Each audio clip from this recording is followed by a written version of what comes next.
Hello, I'm Bishop William Medley of the Diocese of Owensboro, and I welcome you to a new edition of Across the Diocese.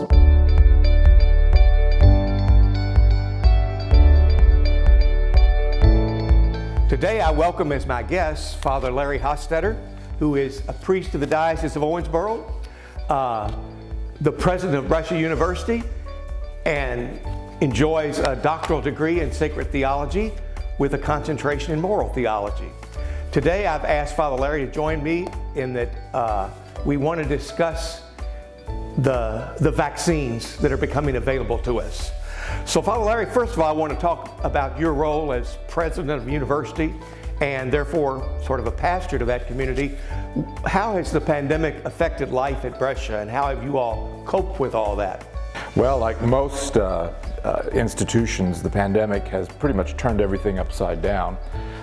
We have about 350 or so students that live on campus, and they are 18 to 22-year-olds. So we had to implement safe distance practices, required masking. We had to look at all of the classrooms and where people were seated, and also use technology to give students the opportunity not to actually sit in class, but to participate in class via Zoom. And also for our faculty and staff who, because of underlying medical conditions or other reasons, had to stay at home so that they could work from home.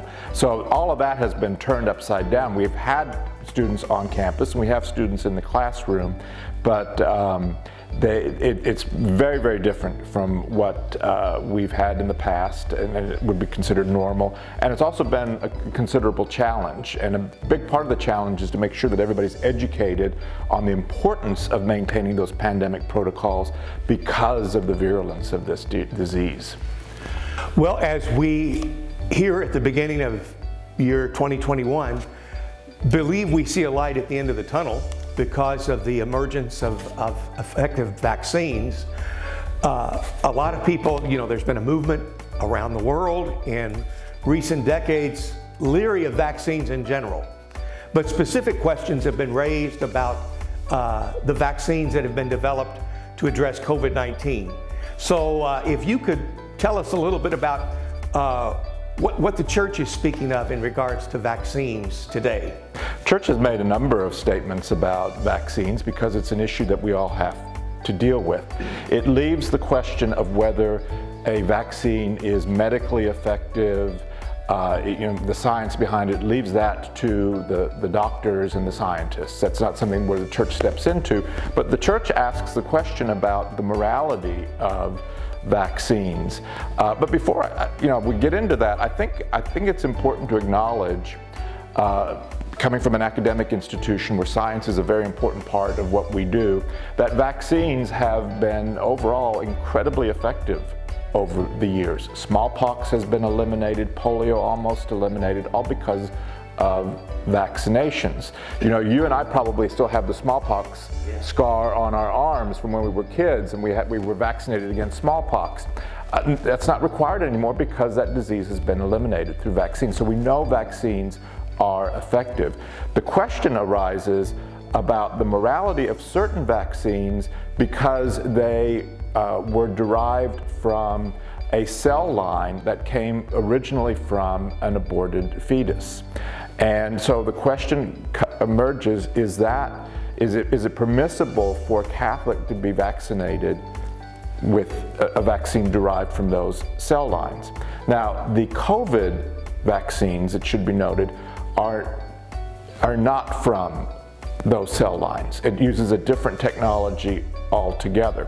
But some people have noted that even with those vaccines, in terms of the lab testing they did use one of those tainted cell lines for a lab test, but not to create the vaccine itself. And so the question comes up is can a Catholic receive a vaccine, whether it's the measles vaccine, which is directly derived from those cell lines, or the COVID vaccine, which isn't connected to that except through the lab testing.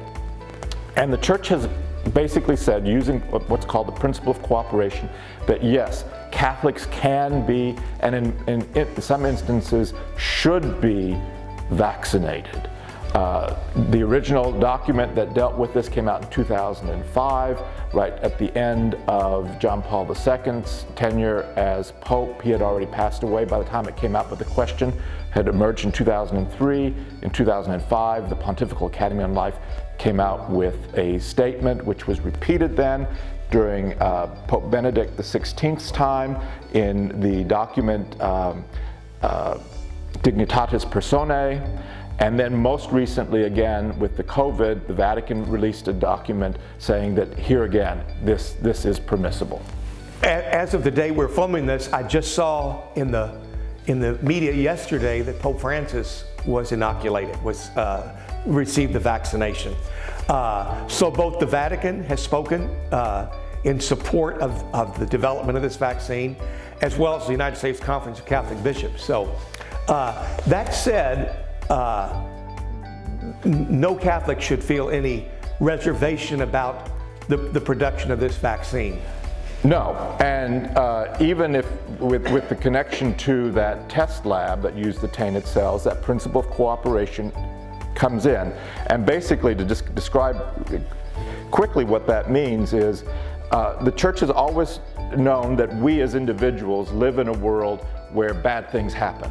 And we're connected to those bad things sometimes. So, for example, we wear clothing that might be produced in a developing world by people who are being exploited and receive very little wages. But our connection to that event is so remote that while we should definitely promote, people receiving just wages, wearing or buying those clothes would not be considered morally problematic. So we live in a world which has mixed moral dynamics going on. And so, there's lots of things that are happening that we would consider morally wrong. But we have to live in the world. And so how do we do that? And that's where the principle of cooperation comes in.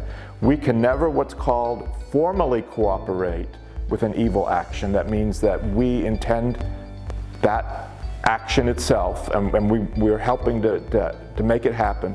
But we can cooperate morally if the action is removed if we are removed far enough from that original action. And that would be called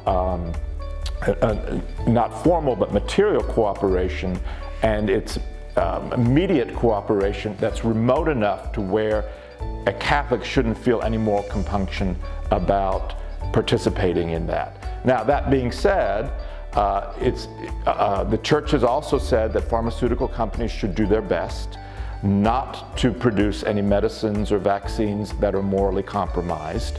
But when we have no other choice and we're dealing with a disease as virulent and as deadly as COVID-19, that because there's so much distance from that original action, that we can be vaccinated. I would take that a step further then and ask you, because that's excellent explanation of where the Church stands, and that this isn't a stand that just came about in 2020 or 2021, but goes back to at least 2005, and the papacies of St. John Paul II and Pope Benedict. What would the Church say? What would you say to tell a Catholic, a Christian, that they have an obligation or they ought to be vaccinated? The document from the Vatican says that the vaccine, because of the nature of the disease, recommends itself to the Catholic. So it doesn't say that there's an absolute obligation, but we should be doing it. It also says, however, and I think this is important because conscience is such an important concept for us in the Catholic Church, that somebody who in conscience cannot receive the vaccine, and we're not talking about people who their doctors tell them you shouldn't receive this vaccine because your health won't allow it. That's a different thing together. But this is somebody who has wrestled with the question and they've made the determination that they can't, that is still an avenue. But when we dissent via conscience, it should be a relatively rare thing.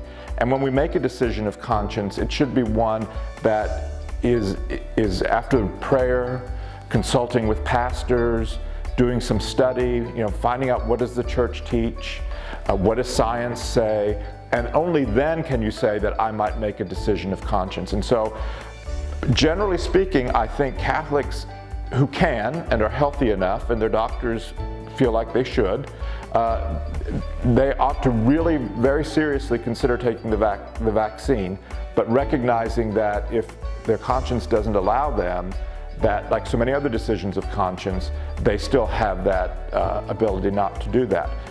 That being said, the recent document from the Vatican says that if somebody is in that position, they do have an obligation to follow pandemic protocols by masking and socially distancing and not putting other people in danger, because really this is an act of charity. This is an act of love. That's what we tell our students at Brescia. You know, that following the pandemic protocols is an act of love for maybe your grandparents or somebody that you don't even know who has an underlying medical condition and who could really be hurt by this. Since we first implemented these protocols about masking and distancing, we've often heard people say, we do these things out of an abundance of caution. And I've always added, as Christians, we do these out of an abundance of charity, because it's not just my welfare, but it's the welfare of everyone I contact. It's the common good. Right. Yeah, absolutely. You mentioned that this goes back to at least 2005, but the principle of cooperation goes back hundreds of years. And in fact, a couple of the conditions that are used for this were developed by St. Alphonsus Liguori in the 18th century, where the action that you do cannot be morally evil, but has to be neutral or good. And so certainly getting a vaccine is not morally evil in and of itself. That is a morally neutral action. And there has to be a sufficiently good reason to do it. And certainly a pandemic is a sufficiently good reason to get vaccinated. I hope that our conversation and those that will listen to this, it will help people understand better. Obviously, we all join with the Church Universal in praying for an end to this pandemic soon. And certainly anybody that's interested in reading more about the principle of cooperation, there's really good articles on the internet. The Catholic Health Association has broken down this principle in very easy to understand manner, and also those documents from the Church are readily available as well on the internet. Okay, thank you, Father Larry. I hope our little conversation here will put people's minds at rest, and we'll be a part of shining that light at the end of the tunnel. We hope so, yes, absolutely. Thank you. Thank you very much.